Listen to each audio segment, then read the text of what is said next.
Welcome to another edition of Hoehmtown Happenings. I'm Supervisor George Hoehmann. Thanks for joining us. Well, we've got a great show for you today, but before we get to that, I'd like to talk about a couple of important issues that we're working on here in the town of Clarkstown. Just recently, we held a press conference towards the end of last year and called for some aggressive action to take place regarding the flooding down on Route 59 and Route 303 in West Nyack. Now, I know historically there's been flooding within this area for over 100 years, and there has been some remediation work that's helped in some aspects, particularly along the Hackensack River Channel.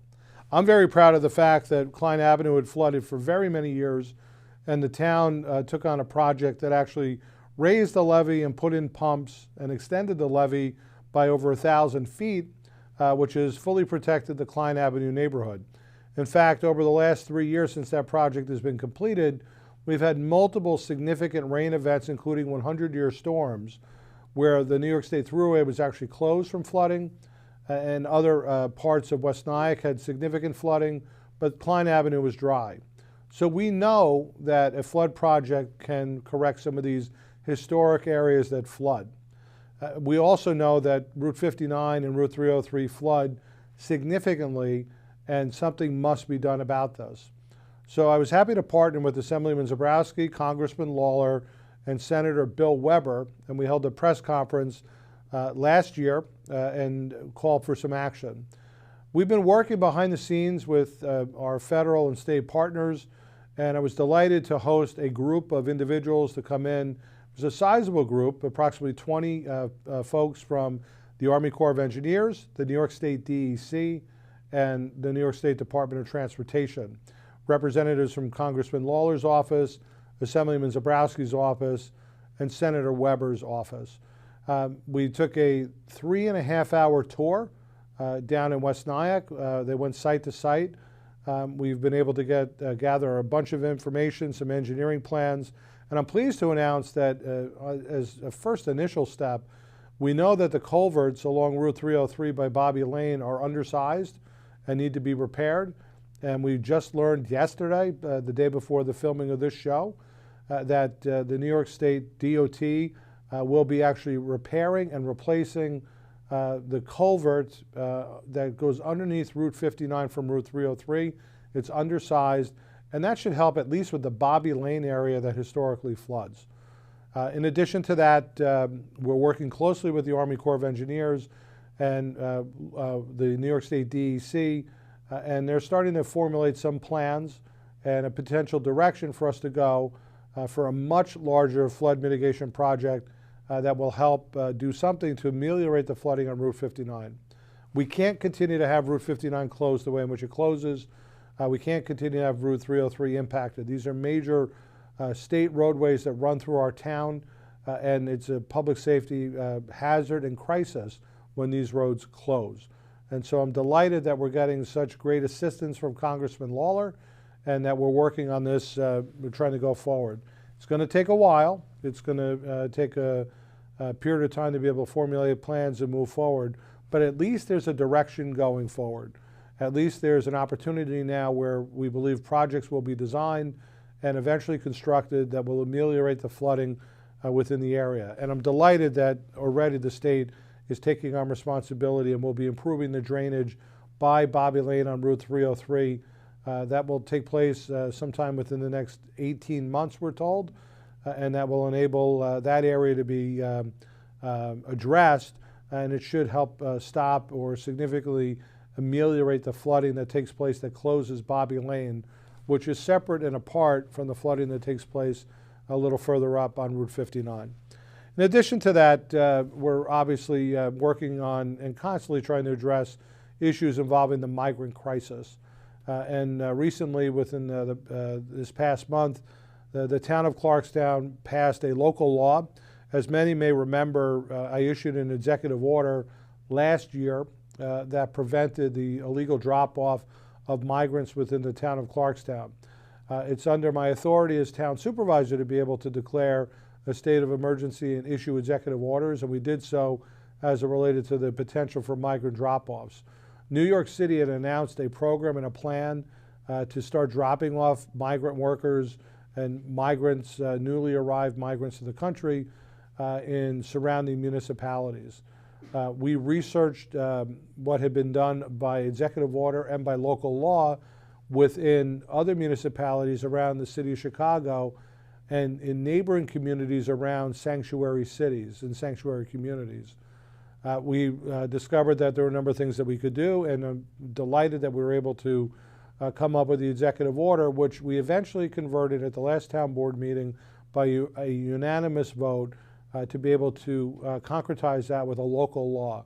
The local law prevents the dropping off of migrants by bus companies. It will make it illegal. Significant penalties, $750 per person on a bus that have been dropped off illegally. The ability to seize the bus, large fines as well. We want to put as much of a deterrent to make sure that we're not having illegal drop-offs of migrants coming to the community that cannot be taken care of. And frankly, we're dealing with a migrant crisis across the board. Stepped up code enforcement. We've had yet another significant case that we're investigating of a house that had well over 20 newly arrived immigrants to the country in an illegally converted 3-bedroom single-family house in New City. We're working on several other cases as well. So we'll continue to be vigilant with this. My office frequently gets phone calls from residents complaining about people panhandling. Unfortunately, many of these folks are people that are being taken advantage of. They're recent arrivals to the United States, and it's a significant problem. You know, some people say, you know, why are you talking about stuff like this and working on an issue of this nature in the way in which you are? We're not a border state.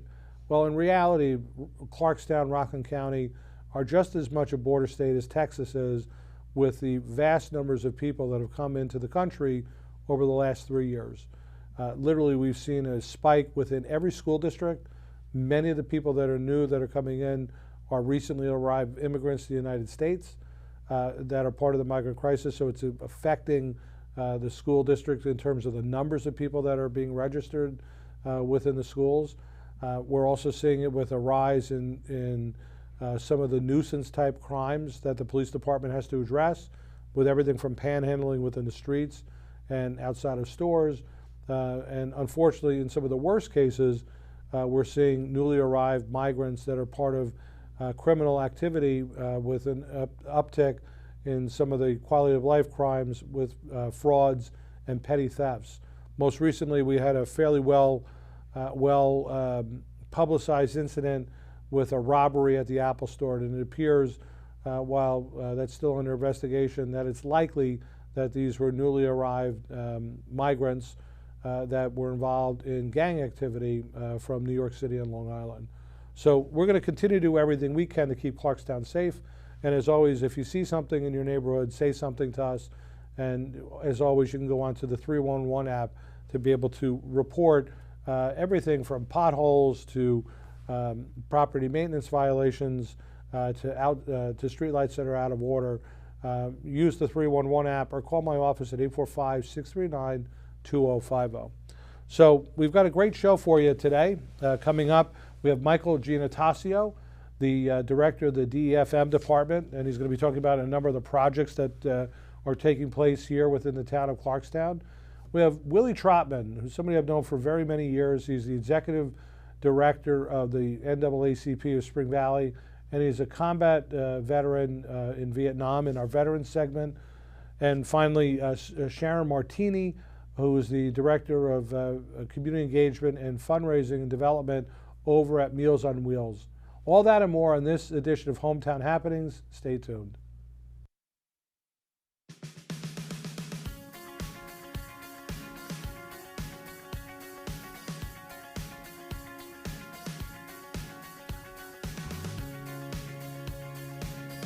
So welcome back.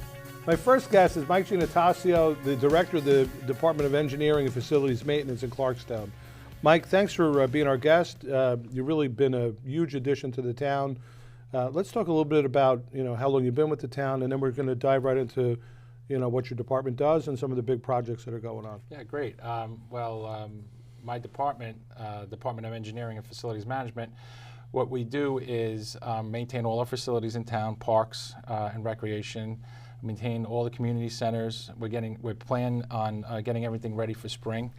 Over the winter, we reorganized our warehouses, upgraded our equipment in preparation for spring planting and mulching. You'll see the fountains coming on in town at the points of entry. We have some great capital projects coming on board right now. Starting at Zucker Park, we just finished a synthetic turf field, as you know, Clarkstown Soccer Club, a new concession stand. We plan on doing all the walkways and pathways connecting all the park elements, the new pickleball courts, the synthetic turf fields, and creating handicap accessibility around town, around the park. And we plan on doing a sensory playground. We have an existing playground that's there. We're going to renovate that playground, expand it, and create a sensory playground to include, all different, types of children. And then we have new lighting in the park, new ball field lighting, new walkway lighting, and we plan on expanding the parking there as well. So each facility has upgrades coming up. Right. So I mean, it's been great because you came from the private sector and you brought a real strong management background with you to this job. You've been here a little less than a year and a half. Well, now. 15 months. Yeah. Yeah. Yeah, 15 months. So it's a little less than a year and a half, and you really have done a great job, in terms of really bringing this department and the focus together. And this was a merger. This is something we did earlier in my administration, where we had this unusual phenomenon where we had the Parks and Recreation Department had the maintenance staff that were kind of affiliated with it, but we had maintenance staff that were handling town hall, and then we had maintenance staff in the community centers, and they were not coordinated. There's a good bit of waste. We were able, actually, as people retired, we were able to merge, positions with the merger of this department, and you put some more order and structure into the department, and it's a real consolidated and a great workforce. It's saving us money, and it's really taken some of the impetus from how people would do things in the private sector and bring it into the government circle. So I commend you for that. You're also you're a certified public engineer, and so you also run our engineering department. So within your purview, you have staff that work with the planning board for all new development that's being proposed in the town, and you also work and design a bunch of projects for the town as well, correct? Yes, a lot of our work is in-house. That's smaller type projects. We manage larger projects. When we need consulting engineers, we hire consulting engineers, and we make that recommendation to our town council. So a lot of our work, surveying work, we try to do in-house. We have some great projects. Just to discuss a few more, at Rockland Country Day School, we're right now surveying all the upper fields and lower fields to create new fields for soccer and lacrosse. That'll be natural grass turf, additional parking, which is much needed at that facility. And then Jamons, we're surveying over there as well right now. New amphitheater coming on board, new pickleball courts, 8 more, with additional parking. New synthetic turf fields, upper fields, baseball fields, softball fields, lacrosse. So we have a lot of stuff coming on board. We're trying to take on a lot in-house, but when we need to, we'll see consultants. And, And also, you were just recently, within a day or two before this filming, you were part of a big group that literally came in, and we want to thank Congressman Lawler and assistance from Assemblyman Zabrowski and Senator Weber. We were able to bring in, for the first time, the Army Corps of Engineers, New York State DOC, DEC, New York State DOT, and we had decision makers. We had the regional director for the DEC, come, and some fairly senior project people in the Army Corps, and literally we spent 3.5 hours, going through West Nyack from the dam all the way down, to Orangetown, and literally trying to figure out what's wrong and what can be done, and what plans could be done to try and address the chronic and persistent flooding on Route 59 and Route 303. And while it's not a town project per se, the only way it was going to come to the fore is literally if the town took the lead on it. And So maybe you could tell us a little bit about some of the other projects, that project and some of the other ones you're working on. Yeah, well, that for the flooding and the mitigation, we prepared certain plans using our consultants and in-house, and we presented those plans to DC and the Army Corps of Engineers. It's a big problem in the town, but we're trying to address it. We have Jeffrey Court. We're looking to do some investigation work over there, for soil borings. Mm-hmm. And we can continue to keep pressing the DEC and the Army Corps of Engineers until we get, resolution for the drainage, which is going to take some time, but we're working on it. Just want to let everybody know that. And the Jeffrey Court you mentioned, it literally we have a plan essentially for a berm, the creation of a detention pond behind the residence along Jeffrey Court, and literally tying in from the high area to the high area, which would prevent the overflow of the Hackensack River. That's correct, yes. And very similar to what we did at Klein Avenue, which since Klein Avenue was done 3 years ago, there's been no flooding. Correct. Other areas have been flooded in West Nyack. With Klein Avenue, which historically flooded, it would have flooded on some of these storm events. There was no flooding whatsoever because of the job that was done. So we're seeking help from our state and federal partners at this time. So some other projects, community centers, Central Nyack. We just completed a roof, a brand new standing seam metal roof, exterior facade upgrades. We enhanced the lighting inside, new LED lighting, new ceiling tiles. We're proposing a playground across the street from the community center. So these are all exciting things that we're looking to do. We're going to be resurfacing all the athletic courts. We just awarded a contract for that town-wide. Right. So in the next few months, you'll see many improvements around town when it comes to our sports facilities and athletic courts. And then also West Nyack, we're getting ready to go out to bid, and maybe you could tell our residents a little bit about that. Right. So West Nyack, which is phase 2, we call it. It's 2,200 lineal feet of road realignment construction, creating new traffic patterns, new sidewalks, curbs, street lighting, enhancements, some flood mitigation, new culverts. So we're seeking a grant from the EPA. We're almost there with that. It's a $1 million grant, and we're always seeking for grants. Seeking grant money. So we have our engineering department working with the town director of finance, and almost daily we're seeking grants for the town. So community gardens, different cemeteries that now are under our purview. So. The town is being reimbursed for certain HVAC systems right now from the federal government, FEMA reimbursements that we're getting at certain community centers from storm damage. So anytime something comes up, we're going to seek a grant or a reimbursement to help the town. And just in the minute or two that we have left, I mean, aside from all these current projects, you have the regular stuff that you have to do. What so literally. Underneath you is the cul-de-sac crew, and they'll start working on all the cul-de-sacs. Right. We have a couple hundred cul-de-sacs that they couple hundred cul-de-sacs, sewer division. So the sewer division, nobody really recognizes what they do, but they keep all our sewers moving. They are always cleaning them out. There's a maintenance program. We have 200 miles of sewers. So our sewer division, cul-de-sac division. We have a landfill division. There's many components to the department. We maintain the fleet of vehicles in the town. So, and we assist other departments as well. Highway garage that we're going to be doing. The highway department is building a 15,000 square foot new expansion to their facility. That's in process right now. So a lot going on with different departments. And then the other thing that obviously we're getting ready for the spring season, the pools. Yep. Pools are coming online. Pools and the planting in the downtown areas and some of the parks. I mean, it's a lot. Yeah, we have our maintenance program. We put together a schedule. We're holding our supervisors are going to hold people accountable. So we're on schedule and we're prepared for the season. Great. Well, Mike, this has been great. It's a great update. I want to thank you for your efforts here as our director of DFM and all the good things that have happened in that department. You've been a real good partner and a great addition to the town of Clarkstown. Have really helped in a big way in getting us moving forward in the right direction and really better organized, saving our residents money, doing more things in-house, and frankly also helping us, just some big projects. We've got a lot going on. I enjoy it, so thank you. We've got a lot going on. Thank you. A lot of it's really through your department. Thanks so much. Thank you. So stay tuned. We'll be right back.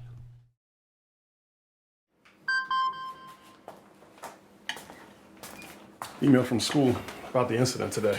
Scary. Teachers like me, parents, we don't always know as much as you guys do about what's going on with other kids. Half the time, it's rumors. Yeah, but if you're ever concerned about a friend who's having trouble with alcohol, prescription drugs, anything, you need to tell an adult, someone you know and trust. That can be hard, but speaking up about a problem is what helping a friend is all about.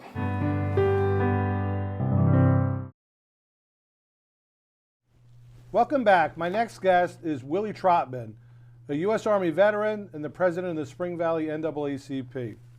Thanks, Willie. Thanks for being our guest today. I'm honored. So, Willie, it really consider you a friend. You're somebody that I've known for many years. We work closely together on the Moor project, which we're going to talk about later on. Also through the NAACP, we did a lot of work in terms of trying to make sure that we're diversifying our police department, and you were extraordinarily helpful with that as well when I first became town supervisor. So I'm honored to have you on this program, but we want to talk to you a little bit about your service as a veteran first. So just tell us a little bit about your background, where you were born and raised. Okay, I was actually born and raised in a town called Quincy, Florida, so I'm Floridian. Graduated from high school and moved to New York to find work. Lived in Harlem for a while, lived in the Bronx, got drafted into the military. Draft means 2 years. I spent 1 year in the States and 1 year in Vietnam. Wow. So you're Vietnam vet. You saw combat? Vietnam. A lot of combat. Right. I got there doing what they call the Tet Offensive. And that's where the Vietnamese were kind of offensive towards us. So lots and lots of. Well, tell us your unit. So let's pull back just a little bit on this. So where'd you do basic training and all that? Do you remember? Yeah, I did basic training in Fort Jackson, and then I did my advanced training in Fort Sill, Oklahoma. So what was your advanced training? What you were trained for infantry or infantry? Infantry. Infantry. What right. unit did you end up in? I ended up in an artillery group. Okay. We had what they call 175 howitzers. They shoot for about 20 miles. Wow. Yeah. So, it was an incredible experience for me. It was a life-changing experience. I learned a lot of things. I was young, obviously, 19 when they drafted me. But you learn to appreciate food. You didn't get a second chance to eat it. Right. And it came in a can. So you learn to appreciate that. You learn to appreciate women because you didn't see any. And then you learn to appreciate life and the person who was with you, next to you. Because the person who was next to you was the person who was going to save your life, or you saved his life. And so, I learned to appreciate life in general. But I think just the experience of learning to appreciate food and life, because you didn't, what you took is what you got. You didn't get a chance to go to the store and come back. And so you learn to appreciate those kinds of things. And so that still goes with me and resonates with me to this day, because I understand what it's like to not have. Yeah. And to go to bed hungry and not know where your meal is going to come from next morning. Yeah. It's funny. My nephew's combat vet. He saw serious combat in Afghanistan, and fairly highly decorated for his service. And just recently, I was at a family party with him, and he doesn't talk a lot about his service. And when he does, he'll make jokes. About some of the things he was involved with. But we were having pasta at this family gathering at my brother's house, and he told the story about in Afghanistan they had Italian soldiers that were there, but they weren't allowed to fight. So he said, we had decent food, but he said not great food, and he would come back from being out on a patrol. They'd be out for 3 days to a week, sometimes longer, and they would come back and. He said he would sneak over to his last name is Galgano, and he would sneak over to the Italian portion of the base where he would get their pasta. And this memory triggered for him, and it was literally like, having pasta there, and he literally triggered a memory for him about going over and saying, the Italian soldiers would say to him, the Italian troops would be like, from Italy, they'd be like, "Oh, Galgano, you like the pasta? Come have the pasta." And he literally, but he said he never appreciated pasta the way he appreciated until he went to Afghanistan. So it's the same, same thing. It's just, and something like that has probably burns in your memory. So I would imagine you're talking about food and just appreciating life because you saw life taken away so easily, right? Absolutely. Yeah, absolutely. Tell me a little bit more. Just, you obviously had friends that were killed over there, right? Yeah. Classmates, even though I got drafted from New York because I turned 18 in New York, but I had high school classmates that got killed over there. That in itself also continues to be life changing. I think that when people talk about war, we just kind of take it for granted. You don't realize that it's a lifelong effect. I can't fly today because of that. We flew back from Vietnam in the war with our guns loaded on an airplane. The next day I was on the streets of New York City and done. The military was done with me.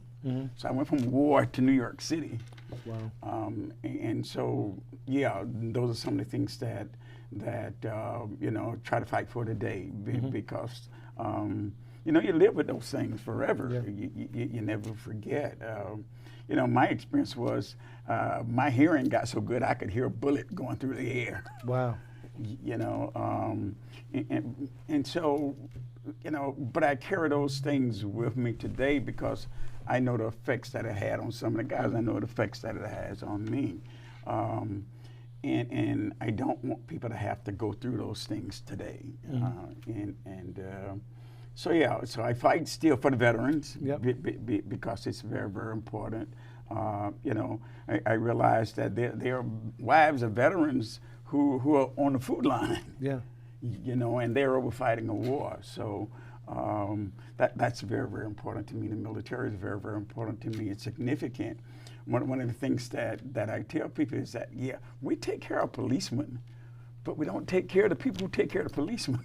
Yeah, yeah. That's very, very significant, and that's very, very important to me. So, whenever possible, I sit down and have discussion on veterans. Well, absolutely, and that's why we're so delighted and just honored for your service and in Vietnam. Last question in this area, and then we're going to pivot to your work with the NAACP and Mount Moor. So having served in Vietnam and having lost guys, friends as well in service who were killed, did you ever go down to the Washington, D.C., to the memorial? I did. I went down with my two uncles. Here's what's ironic. While I was in Vietnam, I had two uncles in Vietnam with me at the same time. Really? We actually met together, met up together. So we went down to Vietnam, and that's touching. That's very, very touching. And again, life-changing when you see the war. It was, I don't know. There are times, and I wonder even today, it's like, why did we fight the war? Right. We would, our guys, my uncle, they were in the infantry, and they would take the mountain, and then they'd keep the mountain for a month, and then they'd leave the mountain. And the Vietnamese would come back, and we'd do the same thing all over again. Right. So yeah, it continues to be life-changing. And have you gone back to Vietnam? No, I can't think of his name. Howard from Howard Golden. Right, yeah, he goes back every year. I got away one time. Yeah. Never mind. Yeah, it's funny how we've had Howard on here before, and he went back with Ed Frank, who's a Clarkstown resident as well, and they've done STEP where they help fund the schools, and he said for him it brought closure. That was where his war ended when they went back there, and they actually were. He told the story of actually being in a bar or some type of restaurant, and they met North Vietnamese soldiers, and they shared a drink together. And he said that's when, for him, the demons, were kind of put away, and for him, he kind of made peace, and the war ended for him. Yeah, no, the demons are still there. Yeah, I would imagine. The demons are still there. So let's pivot to, like, your experience now. You're the head of the NAACP. You're involved with the Buffalo Soldiers and the Friends of Mount Moor. Right. And so maybe you could just tell us briefly about Mount Moor. Let's really focus in on that. And I do want to just, thank you for your service with the NAACP, and I want to, honor that effort.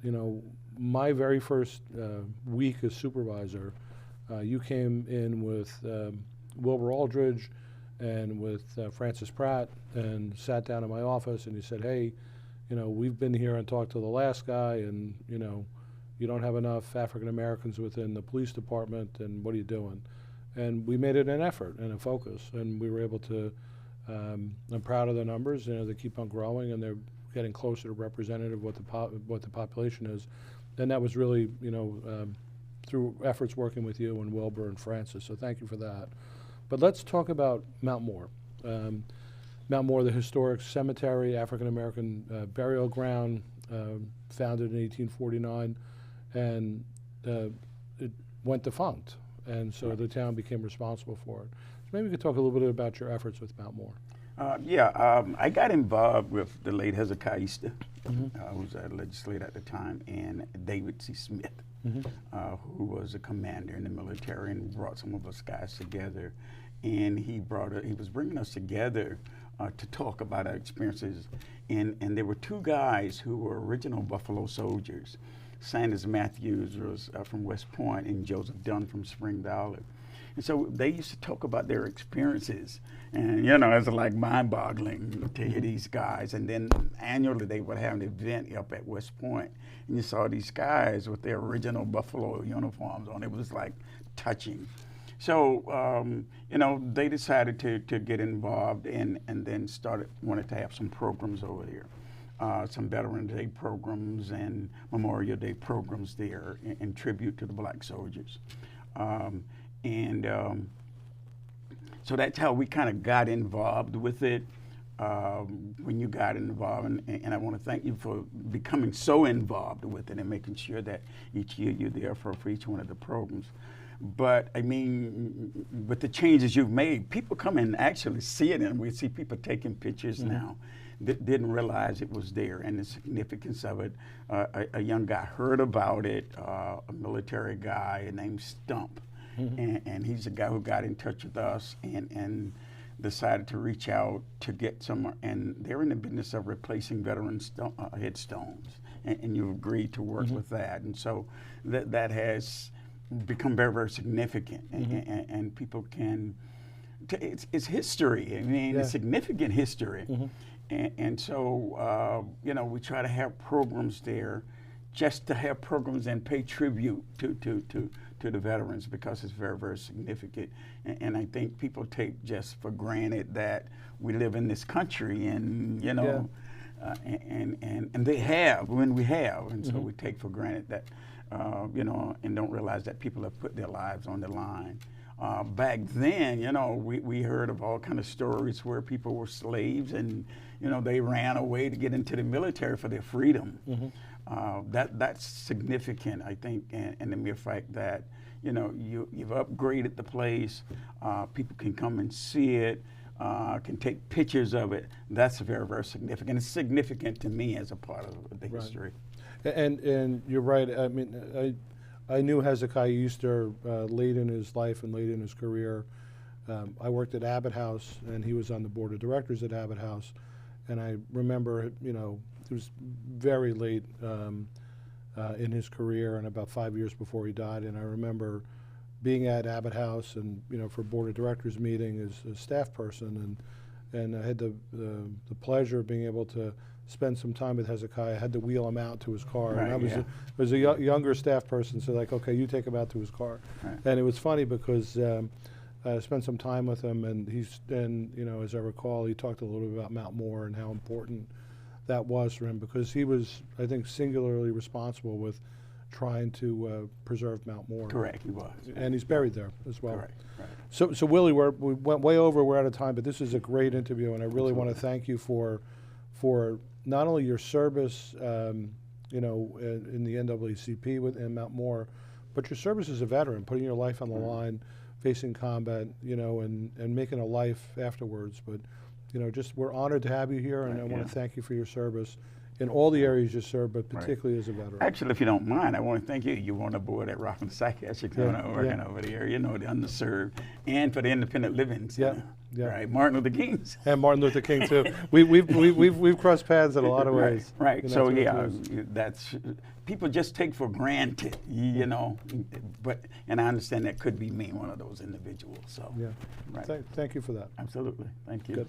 All right. So stay tuned. We'll be right back. In every family, small conversations can make a big impact. I grew up on tour with my parents. Kind of different, but we bonded over music, and we talked. Honest conversations, like when my dad shared his experiences as an alcoholic. Your honesty gave me a sense of integrity that I wanted in my own life. And I wanted you to know, from someone who's been in recovery more than 30 years now, that hard work is what creates success, not alcohol or other drugs, in whatever you do. Talk, they hear you. Welcome back. My final guest is Sharon Martini, the Director of Development and Community Engagement at Meals on Wheels. Thanks so much, Sharon, for being here. Thanks for having me. Appreciate it. So, Sharon, I've known you for a lot of years, and you do such great work at Meals on Wheels, and it's an agency that's close to my heart. I do some volunteering there, and we're going to talk a lot about the programs and services and some of the things that Meals on Wheels does to help people within our community. But before we get to that, let's talk about your background. Where were you born and raised, and how long have you been at Meals on Wheels, and how'd you get there? Yeah. So I'm an upstate gal, so I'm from central New York, up in Utica, and we grew up volunteering all the time. So it was part of the community, it's part of what we did.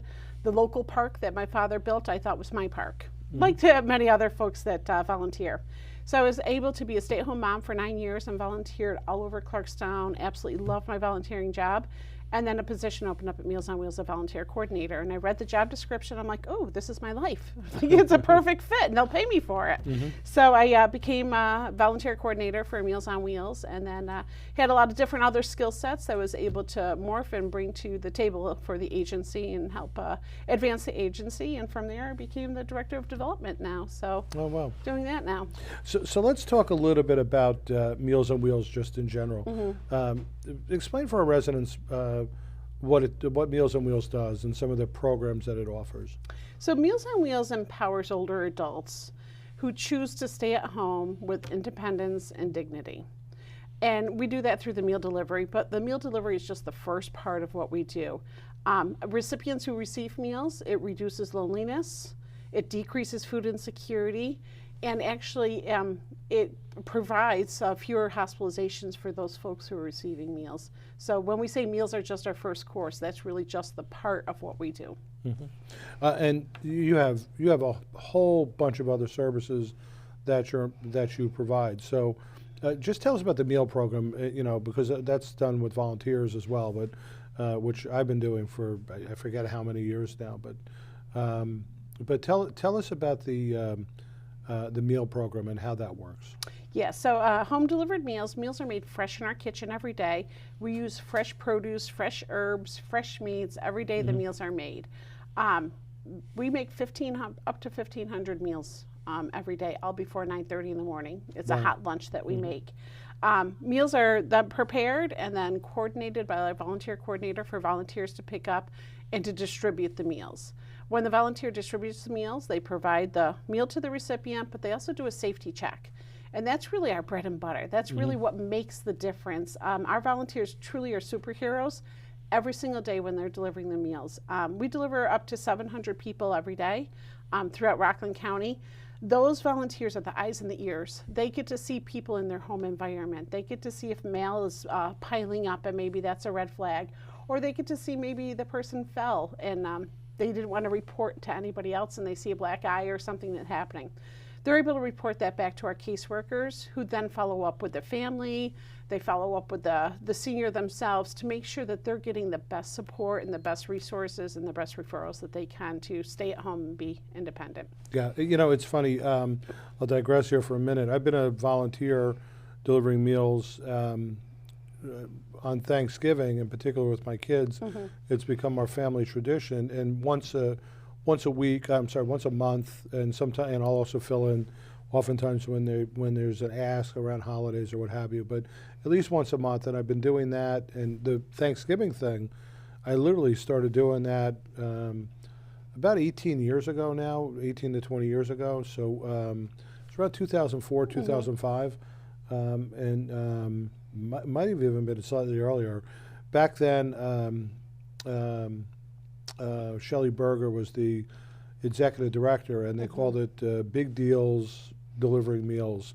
And so it was elected officials and it was community folks, and I was working at the time over at Abbott House as the director of services, and I was very involved with the Clarkstown Sunrise Rotary. I was the president of the Rotary Club at the time, and we always did fundraisers to help Meals on Wheels, and we had pancake breakfast there. Love those pancake breakfasts. I know. They stopped doing them.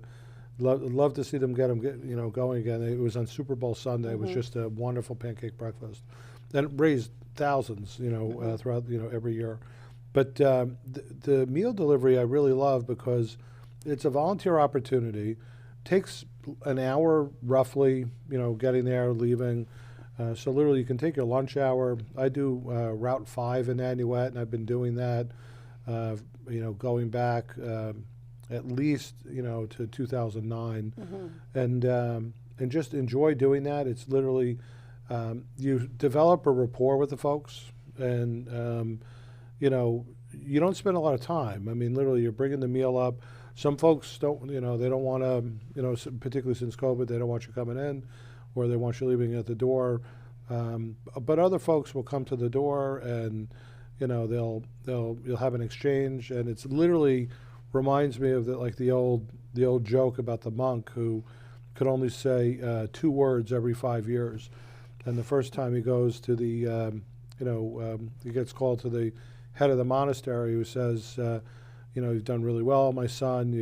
Now you get to say 2 words. He says, bed hard.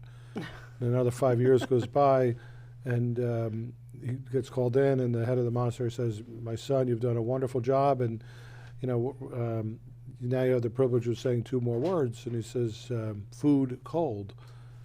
So finally, another 5 years goes by, he gets called in, and the head of the monastery says, my son, you've done a wonderful job, and now I get the privilege of saying 2 words. He says, I quit.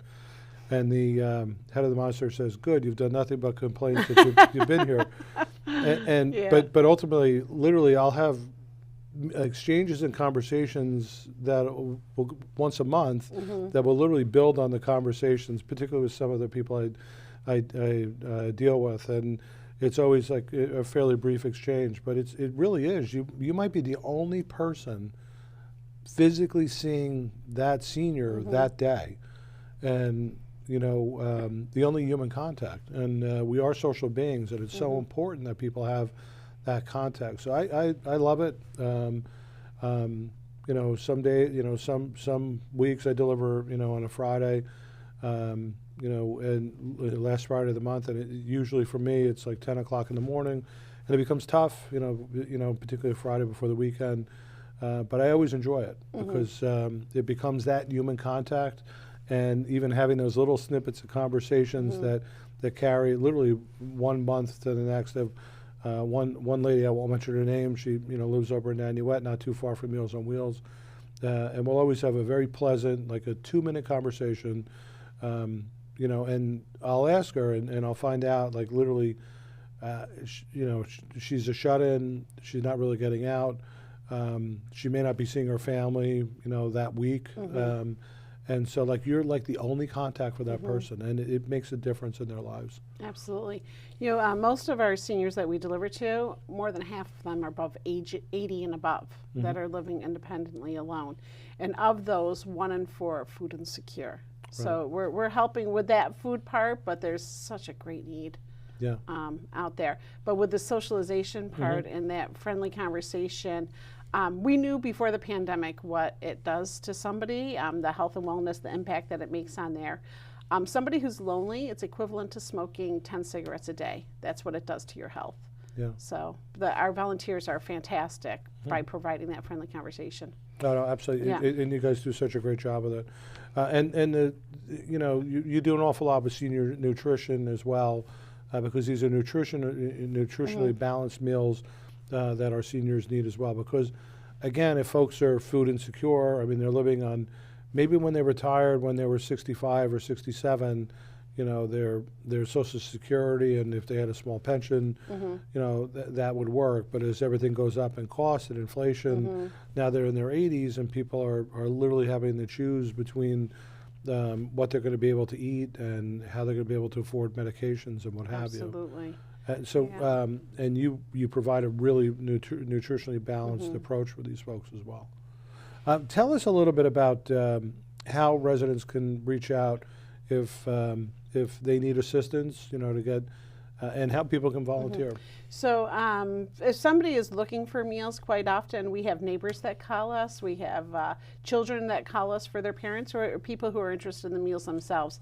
It's easy to just call 845-624-6325, or go directly to our website, which is mowrockland.org. And there's a whole process on there, and a caseworker will call you back. People don't need us until there's usually an emergency. My mom's getting discharged from the hospital tomorrow, and I'm not in town, and I need to make sure she has food. So we're able to spring into action. That's what we do, and we make sure that that person gets their meal at home. But we're also able to ask them, what else do you need? So if you have that in place, what else do you need? So not only do we really do that meal, but we make sure that they have the other services they're helping with on there. And some of those other services include, you have social model day programs for the seniors and social clubs as well? So we have senior activity centers, and they're funded by the county. Rockland County does those, and we currently have 4 centers that are open. 5th one will be opening soon in Haverstraw, and it's not really at a daycare, but it's a socialization for seniors to go age 60 and above. We provide door-to-door transportation, and once they're in there, we have education, we have trips, we have a lot of singing and dancing, we have the bingo, the Rummy Cube, the dominoes, tons of games. They get the meals, and exercise, which is so important, Tai Chi, chair yoga. So they get all of that while they're there too. So it's just for those more independent seniors that are able to go out and enjoy their peers. No, absolutely. So, and you can have you look for volunteers for lots of stuff, so they can call or go on the website in terms of volunteering. So it's not just delivering the meals. That's super important. What are some of the other opportunities people could do to help out over there? So if you're an early riser, we love people who love to peel onions and peel carrots and help out with preparing and packaging the meals. We welcome volunteers as early as 6 a.m. To come in with help food prep. And we do get a lot of people who are interested in culinary. We get culinary students that help us out to get all those meals done. That's a lot of meals in a short amount of period of time. So it's pretty phenomenal. The kitchen staff and volunteers get that all done. Always looking for volunteers in our senior activity centers. Helping out with running programs or serving meals. And then administration. We're always, if you have a skill set, we will be happy to utilize it and help better our agency, whether it's fundraising, filing, or mailing envelopes. Great. And you've got a couple of big events coming up, so maybe you could talk about those. Yeah, so May 6th, we're having our annual golf outing. It's at Paramount Country Club in New City. It's a fun, full day of brunch and golf and a dinner with raffles and lots of fun stuff going on there. Currently we have sponsorships that are open for that, and spots open for golfers right now. All the information can be found right on our website for that. Great. And the Duck Derby coming up, right? Yes, we're very happy. We're part of the Duck Derby this year, along with Good Samaritan Hospital, Joanio, RCF, and Meals on Wheels. We are selling ducks. You could buy an individual duck, or you could get a quack pack for $6, or for $50 for six ducks. The ducks are then going to be raised at German's pool on August 18th, and the winner of the duck, there'll be first, second, and third place. This year, new is $1 million duck, though. So if Oh, that really? first place duck is a certain duck that's chosen out of all of the ducks, then $1 million to somebody. Oh, no way, really? Yeah, Wow. yeah. That's incredible. So Yeah. and there are thousands of these rubber ducks that got put in the pool. It was a great fundraiser with Meals on Wheels and several other organizations. Good Samaritan Hospital, and I think the Community Hospice, Gianataso Hospice, Meals on Wheels, And Rockland Community Foundation. Rockland Community Yeah, Foundation. yeah. You know, Yeah. just great, great creative event. Yeah. You know, and people ask, how does a rubber duck race? Well, literally, they're put in the water, and then there's water that from the fire department that kind of pushes them along, and they end up one of the ducks ends up as the winner, and you're able to win, if you will. So it's rubber ducks, just like horse racing, Yeah. right? You know. Who doesn't love a duck? Yeah, absolutely, absolutely. And what I loved about it was very creative with Amy Sturm was on the program promoting this last year, and very creative with the social media where you see the rubber duck showing up in all different types of places. Yes. Which Yeah. we thought was great. I'm sure that duck's going to be delivering meals. Yeah, absolutely, absolutely will. So again, if you could just give your contact information, if folks want to learn more or volunteer, how do they get in touch Yes. with Meals on So Wheels? our main number is 845-624-6325. Our website's open, and it has all of the information that we discussed today, which is mowrockland.org. Great. Well, Sharon, thanks so much. You do such a great job over there, along with Kevin Hardy, the executive director, and all the staff.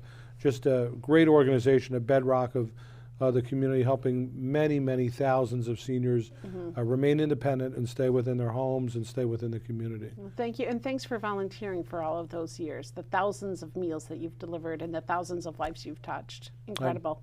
I appreciate it. Thank you so Thanks. much. Stay tuned. We'll be right back.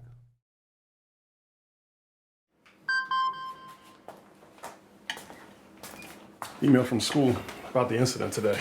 Scary. You know, teachers like me, parents, we don't always know as much as you guys do about what's going on with other kids. Half the time, it's rumors. Yeah, but if you're ever concerned about a friend who's having trouble with alcohol, prescription drugs, anything, you need to tell an adult, someone you know and trust. That can be hard, but speaking up about a problem is what helping a friend is all about.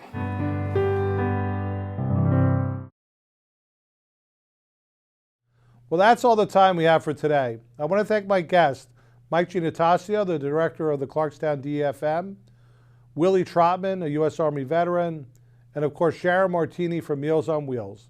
Until next time, I'm Supervisor George Hoehmtown. Thanks for joining us.